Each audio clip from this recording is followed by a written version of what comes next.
Hey, it's time for an apple fritter. Here's your host, Jimmy Apple. Welcome to another episode of An Apple a Day's The Fritter. I'm your host, Jimmy Apple. How you feeling today, my friends? You feeling good? You feeling strong? You feeling better than you did yesterday? Excellent. You can't ask for better than that. Hey, we have got a good one for you today. I have to ask you. You go to the doctor. You look at the doctor's name. It says DR in front of his name. So it says Dr. Jimmy Apple. Now, at the end of the name, there's some initials. Sometimes it says MD. Sometimes it says MDDO. But what would you do if the end of my name said DR Jimmy Apple DO? Would you come to me as a doctor? Why not? What is the difference between MD versus DO? Is a DO a regular medical doctor? Well, here today, we're going to see MD versus DO. What is the difference? Is there a difference? Is one better than the other? Well, sit back, relax, and Dave is going to explain this to us today. Listen to what Dave has to say about MD versus DO. When it comes to a doctor, MD versus DO, what's the difference? An MD is a doctor of medicine, while a DO is a doctor of osteopathic medicine. The bottom line? They do the same job, have similar schooling, can prescribe medication and can practice all over the US. In general, DOs practice a more holistic, whole-person type of care. MDs take a more allopathic, or illness-based, approach. Allopathic and osteopathic medicine differ in several ways. Allopathic medicine uses medication, surgery and other interventions to treat illnesses. Osteopathic medicine emphasizes the relationship between the mind, body and spirit. It focuses on treating the person as a whole and improving wellness through education and prevention. DOs also receive extra training in osteopathic manipulative medicine, OMM, a hands-on method for diagnosing and treating patients. But these philosophical differences don't necessarily define the way DOs and MDs practice medicine. For example, DOs use all types of modern medical treatments, and MDs provide whole-person and preventive care. The development of the MD and DO degrees follows the history of medical education in the U.S. The first medical schools, which opened in the mid-1700s, originally offered a Bachelor of Medicine, but quickly developed the Doctor of Medicine, MD, degree. A physician named Andrew Taylor Still, MD, established the first DO training program in 1892. Dr. Still's philosophy about medicine changed after serving in the Civil War and experiencing the deaths of 3 of his children from spinal meningitis. He believed traditional medicine was ineffective, so over many years, he developed the concept of osteopathic medicine. As of the end of 2022, there were 154 allopathic medical schools and 38 schools of osteopathic medicine in the U.S. Admission requirements for MD and DO programs are similar. Both rely heavily on undergraduate grade point averages, GPA, and medical college admission test, MCAT, scores. The standards for getting into the two programs are a bit different. MD programs typically require slightly higher average GPAs and MCAT scores than DO programs, but not by much. Both MDs and DOs follow a 4-year curriculum that involves classroom and laboratory study during the first 2 years. Students learn about the human body, diseases, treatments and how to examine a patient. Clinical experience, rotations, during the 3rd and 4th years. Students assist other healthcare providers with patient care in a wide range of specialties such as pediatrics, internal medicine and surgery.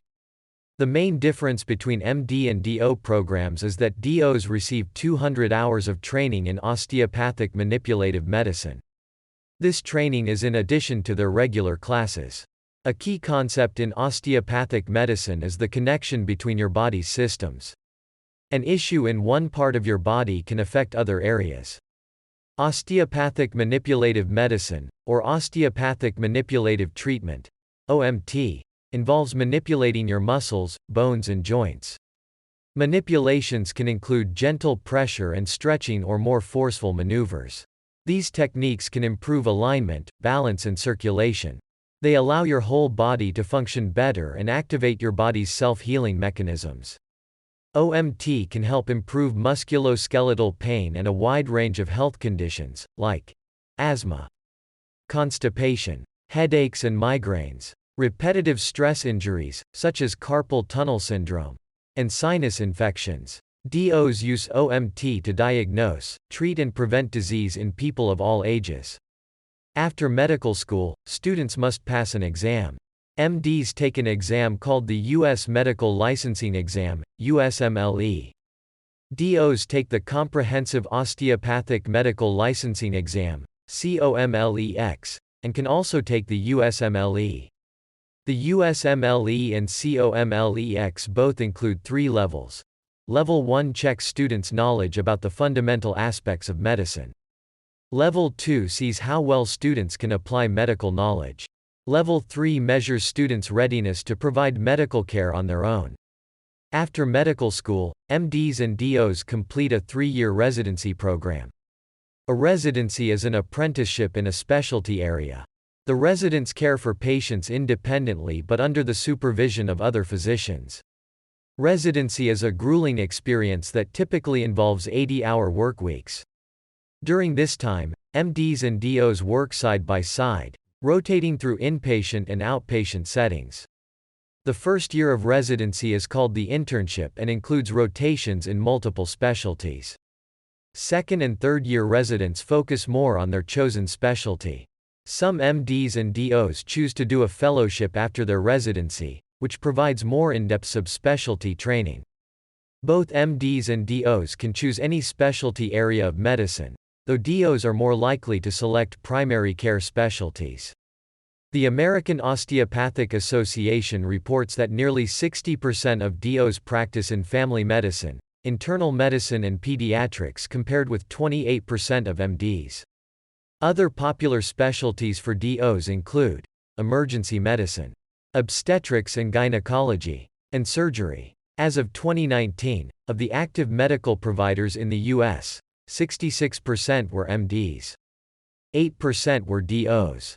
25% were international medical graduates, people who graduate from medical school outside of the country where they plan to practice. But the number of DOs is rising.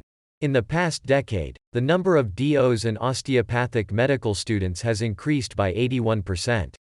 So, which is better, MD or DO? MDs and DOs are equally trained and follow the most recent guidelines for disease prevention and treatment. Neither is better, but you may have a preference based on your view of medicine. And whether a healthcare provider is a good fit for you depends on many factors, including their personality, communication skills, and treatment approach. By researching your options and asking questions, you can find a provider who meets all your needs. I hope you found this information helpful and interesting. I'm gonna turn this back over to Jimmy. Have a wonderful day. Hey, thanks, Dave. I really appreciate that. That was great information. And I want to thank you, the listener, for stopping by here today.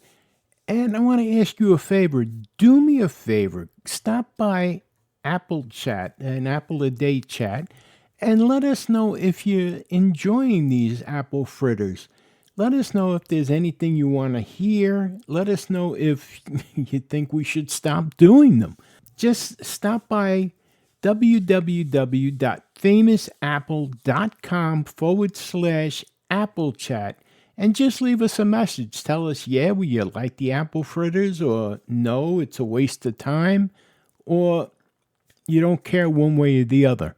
Just let us know what you think about us. Leave us a little review on an Apple a Day chat. Let us know what you think. You don't have to register or anything like that. You can just go in, leave us a message, say, yeah, Jimmy, we like the apple fritters.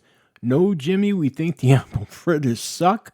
You can say whatever you want to say, but please just leave us a message. Let us know what you think about what's going on here. I'd really appreciate your feedback. And hey, I want to let you know, things can always be worse. No matter what, right now, There's somebody somewhere wishing that they were in your position, so things can always be worse.